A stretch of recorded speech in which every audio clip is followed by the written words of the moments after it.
नमस्कार बच्चों, मेरा नाम है राहुल और आप देख रहे हैं सीबीएसई क्लास। तो कार्यपत्रक 62 2/12/2020 हिंदी वाक लल्लब्धक पुनरावृत्ति के दायरे में आपका चल रहा है कक्षा 9। जैसे आपको पता ही होगा, मैं अगर पिछली वर्कशीट उठा के दूं लल्लब्धक वाली पुनरावृत्ति वाली तो आपको पता चलेगा आसानी से। जैसे हम हर बार करते हैं तो ध्यान से देखिए। तो 54 थी, 54 में वाक्य 1 देख लीजिएगा।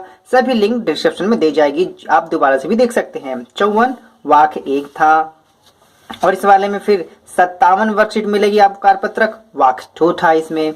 ठीक है, इस प्रकार से। और काफी इंपॉर्टेंट है, ये पुनरावृत्ति में इन्होंने दोबारा दे दिया है चारों के चारों, तो काफी इंपॉर्टेंट है। तो इसे वर्कशीट नंबर 60 में ये तीसरा था। आई सीधी राह में गई न सीधी राह, सुमन सेतु पर खड़ी थी बीत गया दिन आह, जब जेब टटोली कोड़ी न पाई, माझी को दूं क्या उतिराई। ठीक है, तो भगवान संबंधित था, काफी अच्छा। मुझे अभी तक का सबसे अच्छे वर्कशीट मैंने ये कराई है। अभी आप इसे देख भी सकते हैं 60 को। ठीक है, अब इसके बाद है 4, इसमें लास्ट वाक्य है इनका 62 वर्कशीट में। ठीक है, अब हो सकता है जो आगे पुनरावृत्ति होगी किसी और की वर्कशीट की होगी। तो चलिए इसे हम शुरू करते हैं अब।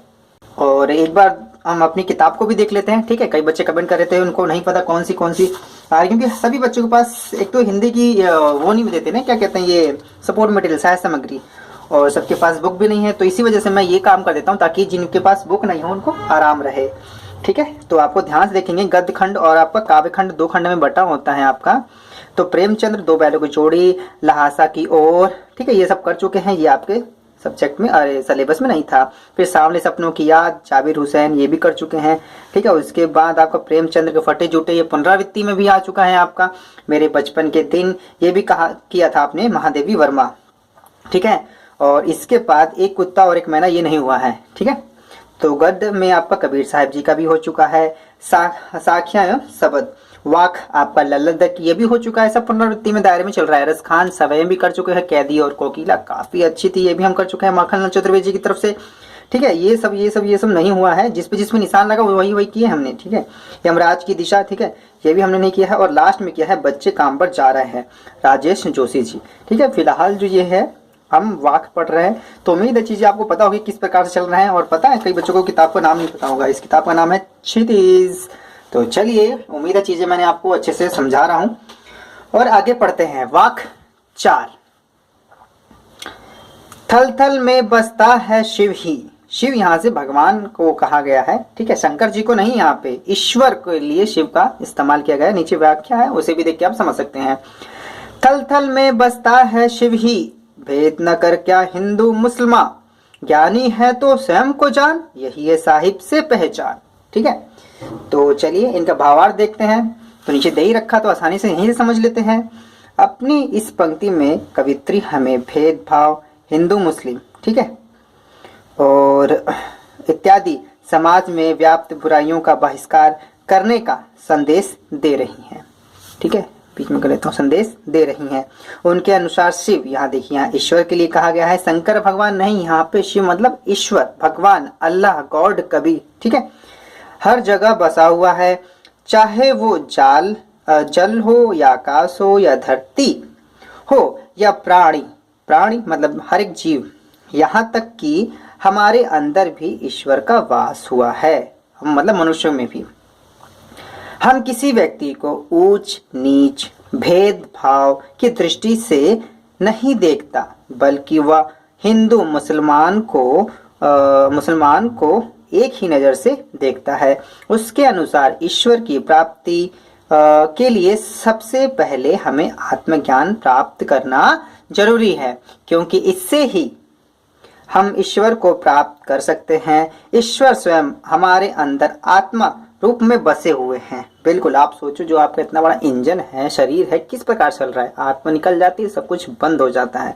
तो बहुत बड़ी बात है, ईश्वर से हमारे अंदर आत्मा रूप में बसे हुए हैं। इसलिए कवित्री ज्ञानी पुरुष से कह रही है कि अगर तुम ज्ञानी हो, मतलब जो कहते हैं ना हम इंटेलिजेंट हैं, ये है वो है, फलाना ढिमकाना, हमें संस्कृत आती है, उर्दू आती है, फारसी आती है, इंग्लिश आती है, फ्रेंच आती है, जापानीज आती है।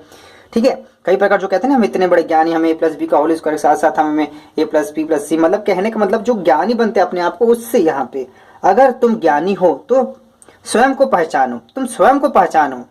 यहाँ पे ये कह रही कवित्री कि अब जो किताबी अक्षर है इसको छोड़ के आपको आत्मज्ञान करना चाहिए। ज्ञानी हो तो स्वयं को पहचानो, क्योंकि आत्मज्ञान ही एकमात्र उपाय है जिससे हम परमात्मा को समझ सकते हैं और उन्हें पहचान सकते हैं। हमें हिंदू मुस्लिम करके लड़ाई नहीं करनी चाहिए। ये ऊपर वाला जो पीला वाला था एक बार भी पढ़ लेता हूं मैं। पिछले कार्यपत्रक में हमने जाना कि कश्मीरी भाषा में लोकप्रिय संत कवित्री लल्लदक की काव्य शैली को वाक कहा जाता है। उन्होंने अपने वाक के माध्यम से उस समय समाज में व्याप्त धार्मिक आडंबरों का खुलकर विरोध किया। ठीक है, आपने जो ईएमसी वर्कशीट बच्चों की है ना भी कल, तो देखना उसमें भी यही कह रहा है। आपको कदम देखो, इन्होंने एक छोटा सा ही कदम बढ़ाया था और आज इनका जो नाम है छपा हुआ है, हम पढ़ रहे हैं इनके बारे में। इन्होंने भी तो छोटा सा कदम उठाया होगा। और कवित्री ने मनुष्य द्वारा ईश्वर की प्राप्ति के लिए किए जाने वाले प्रयासों पर कड़ा प्रहार किया है। तो ठीक है, यहाँ पे आगे पढ़ते हैं, काफी अच्छी चीज है। अब इसके प्रश्न उत्तर पे आते हैं। ज्यादा मुश्किल वर्कशीट नहीं रही है आपकी, हम कई बार भी पढ़ चुके हैं, इसे पुनरावृत्ति के दायरे में है।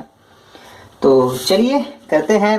कवित्री ने ऐसा क्यों कहा कि हमें भेदभाव नहीं करना चाहिए? तो ये ना, कवित्री ने ऐसा इसलिए कहा क्योंकि हिंदू मुस्लिम एक ही भगवान के बच्चे हैं या एक ही भगवान के संतान है। देखो मोस्टली हिंदू और मुस्लिम क्यों कहा जाता है, क्योंकि जो भारत में है ना, तो ज्यादातर जो मेजोरिटी है इन्हीं की रही है, हिंदू और मुस्लिम की। सिख भी हैं, कम है, ठीक है, ईसाई भी है, कम है, लेकिन हिंदू मुस्लिम की ज्यादा रही है। तो इसी वजह से हिंदू मुस्लिम ज्यादातर होता रहता है। तो लेकिन यहाँ पे सभी धर्मों के बारे में कहा जाता है। कवित्री ने ऐसा इसलिए कहा क्योंकि हिंदू मुस्लिम एक ही भगवान के बच्चे हैं, इसीलिए हमें किसी में भेदभाव नहीं करनी चाहिए। अगर सच बात है, अगर ध्यान से देखो, अगर चमड़ी का रंग उतार दिया जाता है शरीर पे से, तो कोई नहीं कहेगा कौन हिंदू कौन मुस्लिम है, सभी एक जैसे हैं। बस चमड़ी का कलर बदल गया है तो लोग कहते हैं ये है वो है। चलो, कवित्री के अनुसार ईश्वर से मिलने का क्या रास्ता है, जैसे इन्होंने बताया था, ठीक है, और ये दोबारा भी बता रहे हैं। इनके अनुसार ईश्वर की प्राप्ति के लिए सबसे पहले हमें आत्मज्ञान प्राप्त करना जरूरी है, क्योंकि इससे ही हम ईश्वर को प्राप्त कर सकते हैं। यही है, आत्मज्ञान से आप ईश्वर की प्राप्ति कर लेंगे, और मनुष्य का जीवन ही ईश्वर की प्राप्ति के लिए हुआ है। लड़ाई झगड़ा नहीं करिए, हिंदू मुस्लिम के चक्कर में मत पड़िए। ईश्वर कभी नहीं कहेगा कि आप किसी की हत्या करिए, मेरे धर्म को बढ़ाइए। ईश्वर यही कहेगा आप मेरा ज्ञान समझिए और ज्ञान के बलबूते पर आगे बढ़िए। ठीक है, आत्मचिंतन आत्मज्ञान करिए, आपको अपने आप मिल जाएंगे ईश्वर। ज्ञानी, प्रश्न नंबर 3, ज्ञानी से कवित्री, एक मिनट, ये ज्ञानी से कवित्री का क्या अभिप्राय है? ज्ञानी से, ठीक है। तो प्रश्न नंबर 3 का उत्तर है, ज्ञानी से कवित्री का अभिप्राय आत्मा परमात्मा, ठीक है, आत्मा परमात्मा का ज्ञान होना है। दोनों में अटूट संबंध है। जो व्यक्ति इसके संबंध को जान लेता है वही सच्चा ज्ञानी कहलाता है। ठीक है, फिर वो हिंदू और मुस्लिम के झगड़ों में नहीं पड़ता, क्योंकि वो ईश्वर की प्राप्ति कर चुका होता है, उसे समझ में आ चुका होता है। आप हिंदू बन जाओगे तो ईश्वर मिलेंगे, इस बात की क्या गारंटी है? मुसलमान बन जाओगे मिल जाएगा ईश्वर की क्या गारंटी है? लेकिन आप सच्चे इंसान बनोगे तो ईश्वर की प्राप्ति जरूर की जा सकती है। प्रश्न नंबर 4, कवित्री ने किसे सच्चा ज्ञान माना है? ठीक है, तो कवित्री ने, सिंपल से इसका आंसर है, कवित्री ने आत्मज्ञान को सच्चा ज्ञान माना है। काफी सिंपल है। प्रश्न नंबर 5, आपसी भेदभाव मिटाने के लिए आप क्या क्या सुझाव देंगे?